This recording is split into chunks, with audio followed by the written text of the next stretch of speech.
munsi w'ejo hari ikintu gikomeye wahigaga niwe ugiye guhigwa. Uwitwaga ngo afite imbaraga bigiye kurangira abaye umunyantege nke. Wumvaga ngo arigwije arihagije bigiye kurangira akeneye amaboko. Urihangana, intumwa ntiyicwa kandi ntirenganwa, ibitumikira uwayitumye. Nyemerera wumve aya magambo kugira ngo ejo utazatungurwa inshuti yanjye, kuko ibigiye kuba buri muntu wese azamera nk'ukubiswe n'inkuba, injererizi zamuvuga mu matwi bitewe n'ikintu kidasanzwe Imana igiye gukora.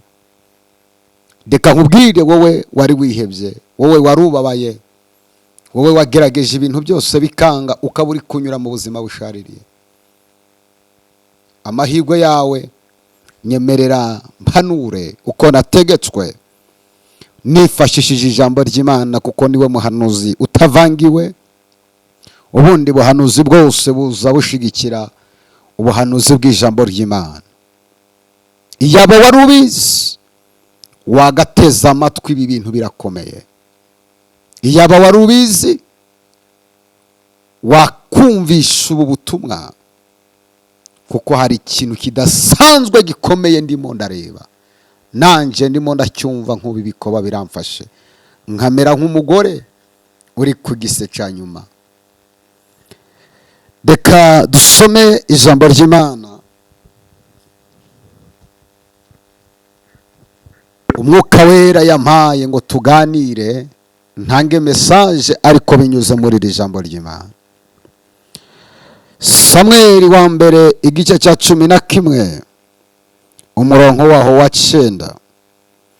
Bibiliya iravuze ngo nuko babwira za nabaza bati, uzabwira abiyabeshi b'i Galeyadi uti, ejo kugasusuruko muzatabagwa.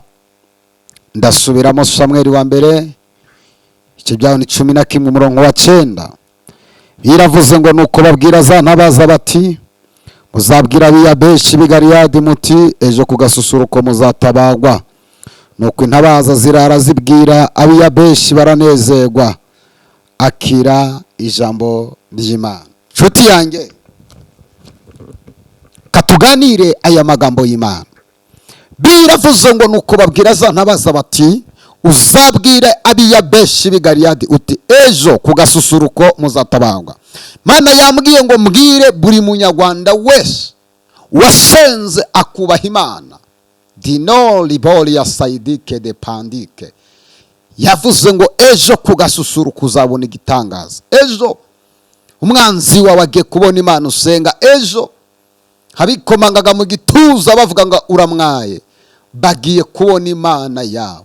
Reka nkubwire mwene data, wowe wihebye, wowe ufite agahinda, wowe urushe mu mutima wawe, uri kugerageza ibintu byose byanze. Reka nkubwire ngo kubaho kwawe ntabwo ari impanuka. Kubaho kwawe ntabwo ari impanuka. Ubayeho uri mu mugambi w'Imana. Ubayeho hari icyo Imana yakuvuzeho. Wivuga ngo urutwa nutariho, oya, kubaho kwawe si impanuka. Kubaho kwawe Imana iguterekaho ikurema. Nta muntu yabanje kugisha inama. Ndagira ngo utangarize ngo kubaho kwawe ntabwo ari impanuka. Ejo uzabona igitangaza cy'Imana. Biravuze ngo ejo kugasusuruko uzatabagwa. Uwikomangaga mu gituza avuga ngo uramwaye ngo urasebye, ndagira nkubwire ngo kwikomanga kwe kwarangiye. Imana igiye kuguhera ijambo aho wari buriye. Ugiye kugira agaciro, ugiye gukenerwa n'isi. Reka nkubwire, sinzi umunsi n'itariki, ariko ibi bintu ndi kukubwira ndabizi. Nshuti, ntiwaruzwi ariko ugiye kumenyekana, ugiye gukenerwa. Isi yari yaraguteye umugongo, abantu barakwirengagije, nta muntu ukumva. Ibyo uvuze abantu batabiha agaciro. Wowe umeze nk'umuntu utazwi, utagaragara, udafitiye sosiyete umumaro. Ariko biravuga ngo ejo kugasusuruko uzabona ukuboko kw'Imana. Isi igiye kugukenera. igitangaza Imana igiye kugukorera kigiye gutuma isi gukenera. Ikintu Imana igiye kugukorera kigiye gutuma abantu babaririza izina ryawe. Ikintu Imana igiye kugukorera kigiye gutuma umuntu wese agushaka. Ntabwo agiye kugushaka kubera ikindi, no kubera ineza y'Imana. Ababonaga uri umwanda, ababonaga nta gaciro ufite, igitangaza Imana igiye kugukorera nibo bagiye kuza kukuriraho amaserifi. Ababonaga uri uwo gutabwa, bakabona nta gaciro, bakabona nta mumaro ufite, Imana igiye kukwibuka. Nje kukubwira ijambo ridasanzwe. Nje kukubwira ngo aho wasebeye, aho wambariye urubwa, aho niho Imana igiye kukwibukira. Aho abantu bavuga ngo urapfuye uramwaye, niho Imana igiye kukwibukira. Imana yemeye kutinda muri ibyo bibazo kugira ngo ikwereke umwanzi n'umukunzi. Iyo udahagarara muri ibyo bibazo ntiwari kumenya inshuti za nyazo. Ndagira ngo ubwire ngo Imana imaze kukwigisha inshuti za nyazo n'indyarya. Ubu watandukanya umufana n'umukunzi. Ibyo bigeragezo wicayemo wibyitotombera. Abantu benshi bakubwiraga ko bagukunda nuko babonaga uri mu bihe byiza. Imana yemera kunyura muri ibyo bibazo kugira ngo ikwereke ko abo muri kumwe benshi ari indyarya. Hanyuma Imana igiye kugukura mu bigeragezo, igukureho n'inshuti z'indyarya. Imana igiye kukuzanira abanyamaboko. Nshuti yanjye wikwitotombera ibyo bigeragezo, aho ngaho ubona kugiye gusebera niho Imana igiye gukorera. Ndakwibutsa ko mbere yuko Simoni agera kuri Yesu ngo amwikoreze umusaraba, habanje Yuda umugambanira. Mbere yuko ugera ku cyo Imana yavuganye nawe, ugomba guhura n'abagutera agahinda, ugomba guhura n'abagushyira mu bibazo, wahuye n'abaguseka, uhura n'abakusunikira mu bigeragezo. Ariko reka nkubwire, nyuma yabo ngabo hari Simoni Imana irimo irategura, ugiye kuza kugukura muri izo ntambara. Wikwiheba kubera ubuzima buburimo. Ngiye gusengana nawe Imana ikora ikintu kidasanzwe ku buzima bwawe. Dore ubayeho mu buzima bushaririye, uri gupfundikanya ibintu byose byanze, ugerageza gukora bikanga, wubatse nk'uko abandi bubatse ariko urugo rwawe waruburiyemo amahoro, wabyaye nk'uko abandi babyeyi babyara ariko abana bawe Satani yabatwaye ubwenge, nibo babaswa mu ishuri. Dore Satani yaguteje umwuka w'inyatsi, nta kintu ukora ngo ugereho. Igihe cyose hari intambwe ugiye gutera usubira inyuma mu buryo budasobanutse. Batwaye inyenyeri yawe, waracuruzaga ugatera imbere, ariko uyu munsi nayo washoye urimo urayahomba. Kubera iki? Abarozi bishe destiny y'ubuzima bwawe. Ikintu cyose ugiye kugeraho ntumenye uko usubiye down. Dore ubayeho mu buzima bushaririye, urareba ukabona ugiye guseba. Ariko Imana yambwiye ngo nkubwire ngo ejo kugasusuruko uzabona igitangaza cy'Imana. Imana igiye kubanyura muri humya abanzi bawe, batungurwe n'uburyo usohotse muri zo ntambara udasebye. Wikwiheba kuba uri hose impanuka, uriho kubera umugambi w'Imana. Icyo Imana igusaba ni kimwe, nuguhaguruka ugasenga ugakiranuka. Imana itakwibutse, ndakwibutsa ko nta muntu wakwibuka. Yosuwa yageze ku ngoma yibagirwa Kalebu. Hari abantu bakwibagiwe, ariko Kalebu amaze imyaka 45 ategereje Yosuwa ko azamugabira umugabane Mose yamubwiye. Yari amaze kugeza 85, yavuganye nawe afite imyaka 40. Imyaka 45 irashira agitegereje, ubwo Yosuwa yiteranyije ni 85. Kalebu arahaguruka aravuga ngo singiye kuzapfa, icyo Imana yavuzeho kitarashika. Nshuti yanjye reka nkubwire, icyo Imana yakuvuzeho haguruka ukigwanirire. Icyo Imana yakuvuzeho haguruka ugwane ishyaka ryacu.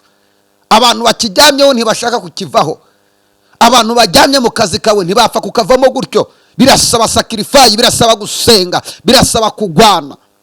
Gwanisha imbaraga zawe nka Gideyoni, Imana igukorera igitangaza. Kalebu haguruka afite imyaka 85, haragenda abwira Yosuwa, aramubwira ngo ndashaka Hebroni umusozi wanjye. Umva, nta myaka ugezeho itatuma ubaho neza. Kalebu yari afite 85, haravuga ngo ya uko byagenda kose nkeneye umusozi wanjye Hebroni. Haguruka ugwanire umusozi wawe, haguruka ugwane, haguruka. Va mu magambo ngo Imana yaravuze ariko haguruka ukore. Imana yakwemereye umugabo, none barakurambagiza ngo Imana ukubise 35 ngo Imana yarambeshe. Barakurambagiza ukabenga, oya si gucyo bikora iby'Imana. Iby'Imana bisaba guhaguruka ugakora, Imana igasanga uri mu rugendo. wiryama ngo usinzire ngo bizasohora, bisaba kubigwanira. Kareba byasabye kugira ngo ahaguruka agwane. Ndakwibutsa ko umugabo witwa Aruba yari yaribaruje w'umusozi we Hebron, yarawisuwe uri no mu mazina ye, ariko Kareba arahaguruka haravuga ngo singiye kuzapfira muri ubu buzima. Imana yaravuganye nanjye. Mu yandi magambo, yadahaguruka yari kuzarinda apfa Hebron atayigezeho, ariko umunsi yisobanukirwa nibwo yahagurutse aravuga ngo nta muntu ngiri mfitiye imbabazi, reka mpaguruke ngwanire Hebron yanjye. My dear, my brother, my sister, haguruka ugwane. icyo Imana yakuvuzeho kirahari, abakiryamyeho ntibashaka kukivaho. Haguruka ugwane, Imana izagushigikira. Umusozi wawe, akazi kawe, hari abakaryamyeho, gerira ziri gushaka gusenya urugo rwawe. Haguruka usenge, ibyo Imana yakuvuzeho birahari. Wikwitotomba, gabanya amarira, nta muntu ugufitiye imbabazi. Haguruka usenge, senga, usenga unagwana, usenga unakora. Nehemiya agiye gusana inkike z'Yeriko, umunsi Sanibalati n'Abatobiya baramuhagurukiye, ariko arasana, arahaguruka, haravuga ngo Mana unkomereze amaboko. Haguruka, icyo Imana yakuvuzeho kigiye kugusatira. Genda nawe uhure nacyo, genda ugwane intambara. Wikwemerera ko umwanzi akuvogera, yigufa. Umva, umwanzi wawe iyo yamenyaga ko wasenze yararagasha, ibirozi bye bikamupfana ubusa. None uyu munsi hasi kutagisenga ari gukubita ihembe rikakugeraho. Ibintu byose byakubagaho wasobanuje Imana, uyu munsi birakwisukiranya, bikaba ibibazo nk'igihumbi. Ukumva wakwiyahura, ukumva watoroka. Oya, si gutyo bikora.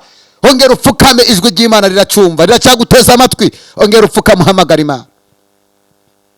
Ongera upfukame, usabane n'Imana. Ongera upfukame, wiyegereza Imana.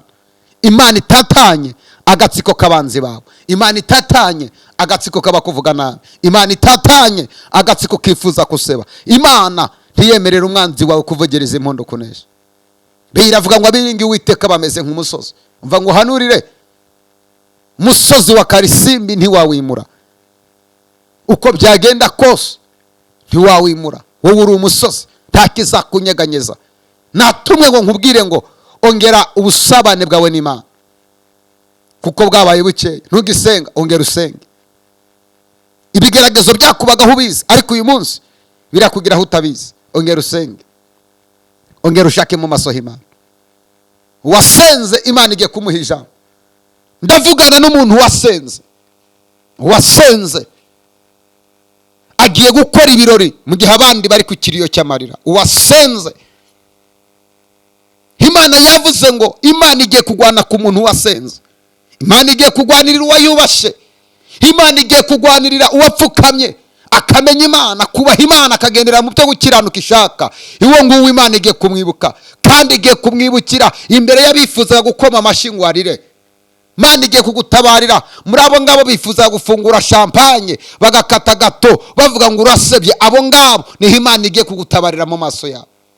Habikomangaga mu gituza bavuga ngo ibyawe birarangiye, bishizwe iherezo. Ya ntabwo bikora. Icyo Imana yakuvuze igiye kugisohoza, kandi ikintu nshimira Imana, igiye kugisohoreza imbere y'abanzi bawe. Imana izakurindira hagati y'abakugwanya. Imana izakurindira hagati y'abarozi. Imana izakurindira hagati y'abanyeshari. Imana izakurindira hagati y'abakugambanira. Hiri rivuga ngo mu gitabo cya Yesaya, munsi uziyapfa nibwo Yesaya yabonye Imana. Umuntu wese witambitse imbere yawe akaba yarabaye ikigugu, akanagusazira imbere, agatuma utabona umugisha wawe, apfe kugira ngo ubone umugisha w'Imana. Munsi uziyapfa, biravuga ngo nibwo Yesaya yabonye Imana. Abantu batifuza kubona Imana, abantu batifuza kubona kugirirwa neza n'Imana, niba badakijijwe bapfe, ari kubona icyo Imana yasezeranyije ubuzima bwawe. Mwene data, reka nkubwire ngo ongera ugarukira Imana. Ugarukira aho ugeze, Imana iracyagukeneye. Imana ntiyirukana abakozi, ni wowe wiyirukana. Wikwiyirukana mu rugo rwa data Yesu aracyagukeneye. Mpamvu uriho hari icyo uzakora cyananiye abandi. Nta fotokope yawe ihari. Oya, misiyo yawe kuri iyi si Imana yayikugeneye wenyine. Kandi nkwibutse ko umugisha wawe Imana yawuhaye umuyoboro umwe. nta wundi muntu ushobora kuwivangamo. Garukiraho ugeze ukorera Imana, ongera wihane, ongera ukizwe, ongera uce bugufi, ubwire data wa twese, umubwire ngo mbabarira, ubwire Imana ngo Mana ibyaha nakoze ndabihaza, ubwire Imana ngo Mana ndongeye ndakunyotewe ndagukeneye. Imana iraguha umugisha. Reka nkubwire ngo wari uri umuhigo w'abanzi bawe. Abanzi bawe nibo bagiye kuba umuhigo wawe. Kibuga kigiye kubacuramira. Abanzi bawe nibo bagiye kuba umuhigo. Uwahigaga niwe ugiye guhigwa. Wari uzi ko afite amaboko niwe agiye kuvunika. Wari uzi ko akomeye agiye kuba uciye bugufi woroheje. Wari uzi ko ari umukire agiye kuba umutindi. Wari uzi ko atunze agiye gusabiriza. Imana igiye guhindura ibintu. Witwaga ngo arakomeye agiye kuba woroheje. Mwene data ishingikirize ku Mana, isunga Imana. Abaguha amaboko uyu munsi, ejo nibo bagutera amabuye. Abakobeye amashi Dawidi amaze kwica Goliyati nibo bamuteye amabuye. Sawuli arimo aramuhiga. Sawuli amuziza iki? Ishari. Imana igukureho abanyeshari. Umuntu agakureba akakugirira ishari, umuntu agakureba akakwanga. Kubera iki Sawuli yagiriye Dawidi ishari? Ni ukubera ko abantu bavuze ngo Dawidi yishe inzovu,